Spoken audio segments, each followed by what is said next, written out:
Yorùbá bọ̀ wọ́n ní ẹni tí kò gbọ́ tẹnu ẹ̀gà ló ní ẹyẹ oko ń pa tó tó lẹ́nu. Tẹnu ẹyẹ lẹyẹ ń kú sọ. Ẹ ǹlẹ́ nílé lóko lẹ́yìn odi ibikíbi yìí bá àwùtẹ́ tí ń wò wá tẹ̀ ń gbọ́ wa. Ire gbogbo ni fún mùtúmùwà. Ẹ káàbọ̀ sí ìkànnì ìrìn àjò sínú Yorùbá. Ǹjẹ́ a rántí ẹyẹ kùtù òwúrọ̀ tó mú mi lágbàdo jẹ lọ́sẹ̀ tó kọjá? Ó dùn mí ó ká mi lára. Ìdí nìyí tí mo ṣe ìwádìí mi o. Àwọn kan máa pè ní túlétúlé, ẹlòmíràn á sì máa pè ní aláròyé, àmọ́ ṣá o. Wo ẹyẹ ẹ̀gà bó ti já láròyé tó, ọgbọ́n ẹnu rẹ̀ ló fi kọ́lé rẹ̀ sókè kó tó yé ẹyin, bẹ́ẹ̀ ni Ifá ṣe kọ́ wa.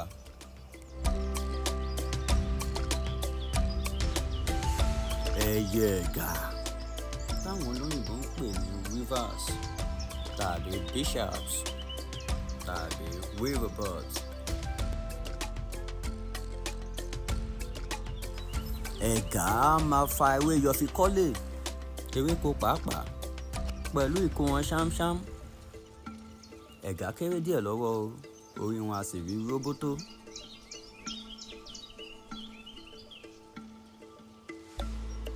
Akọ wọn a máa rẹwà ju abo wọn lọ o, pẹ̀lú àwọ̀ òféèfé àti dúdú tí ìṣẹ̀dá fi dá wọn lára yàtọ̀.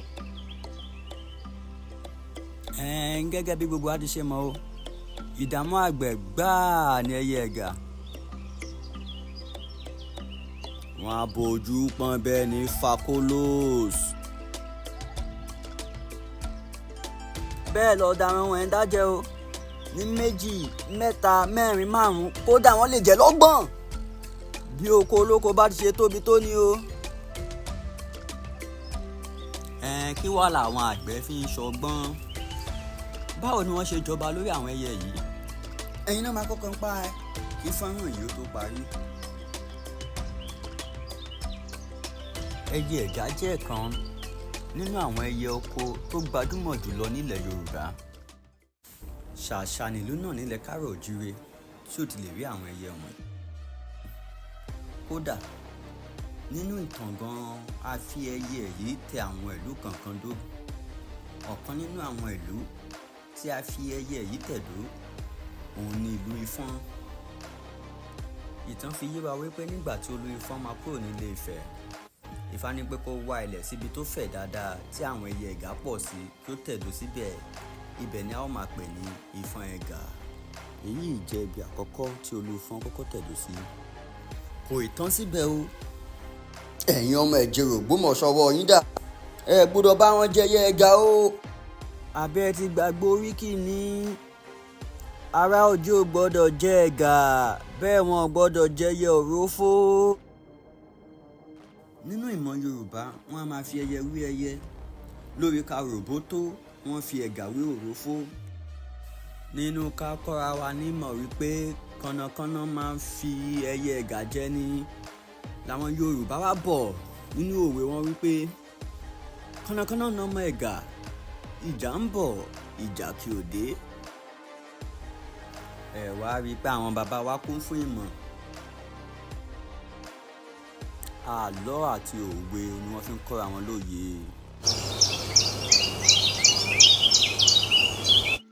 Ẹyẹ ẹ̀gà fẹ́ràn kan máa jẹ irúgbìn bí ọkà bàbà tàbí àgbàdo gbígbẹ. Ìdí nìyí tó máa fi ṣòro díẹ̀ o láti lé ẹyẹ oko nígbà ọ̀gbẹlẹ̀. Gbogbo wa la mọ̀ wípé gbígbẹnu irúgbìn ń gbẹ. Yóò wá rọrùn púpọ̀ fún ẹyẹ oko láti fi jẹ. Èyí hàn pé àwọn àgbọ̀n rọ́gbọ́n dá o, a sì ń bọ́rọ̀ bọ̀ lọ́nà. Ẹ̀gà nìkan kọ́ ni ìdààmú àwọn àgbẹ̀ o, kódà wọ́n pọ̀ bíbá.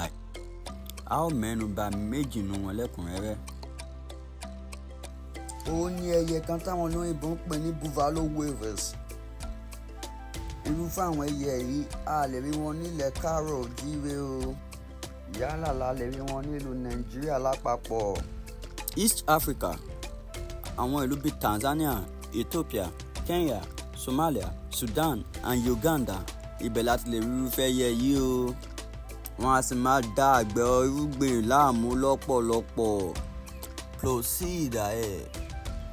Òun lolóyìnbó porúkọ mọ̀lẹ́bí wọn pẹ̀lú ẹyẹ ẹ̀gà. Ìtumọ̀ èyí ni wípé ìhùwàsí àti ìrísí wọn yóò máa jọra wọn. Wọ́n á máa jọra wọn tìkótìkó, ṣùgbọ́n àwọn tóbi díẹ̀ ju ẹyẹ ẹ̀gà lọ o. Wọ́n á sì máa ṣàkókòrò jẹ lára ẹ̀fọ̀n.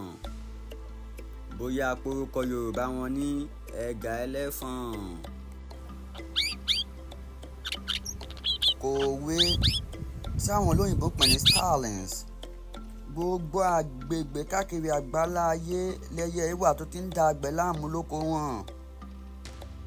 Wọ́n máa ṣe ìjàmbá fún irúgbìn àti àwọn èso táwọn olóyìnbó ń pè ní berries.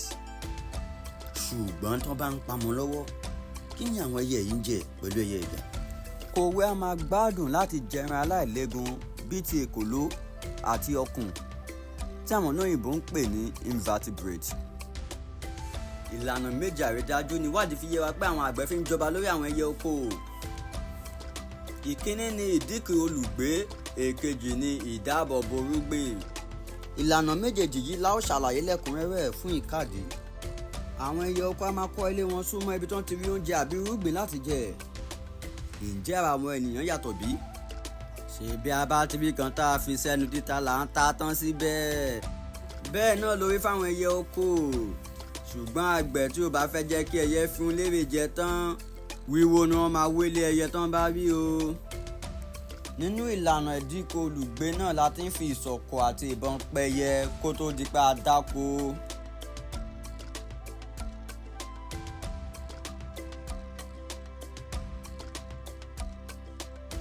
Ní ìlànà kejì ẹ̀wẹ̀, àgbẹ̀ á máa so àwọ̀n yíká àwọn ọ̀gbìn wọn láti dáàbò bò wọ́n nígbà èwe.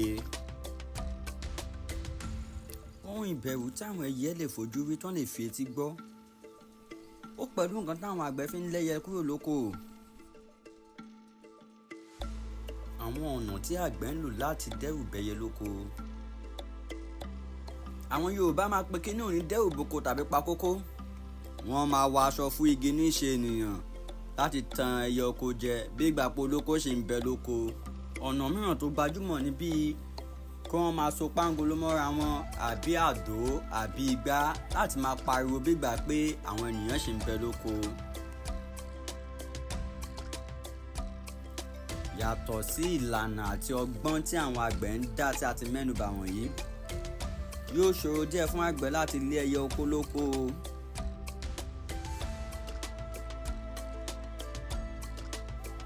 Ìdí ẹ̀ nìyí tí àwọn àgbẹ̀ ọlọ́gbọ́n kankan ṣe ń fi ẹyẹ oko ń dínkù kòkòrò oko.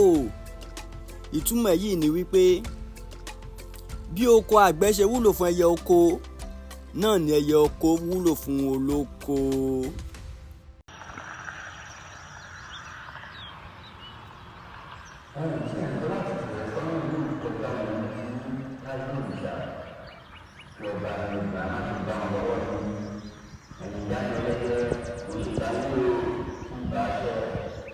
Kí ọtún máa fi ìwé dáàbò bò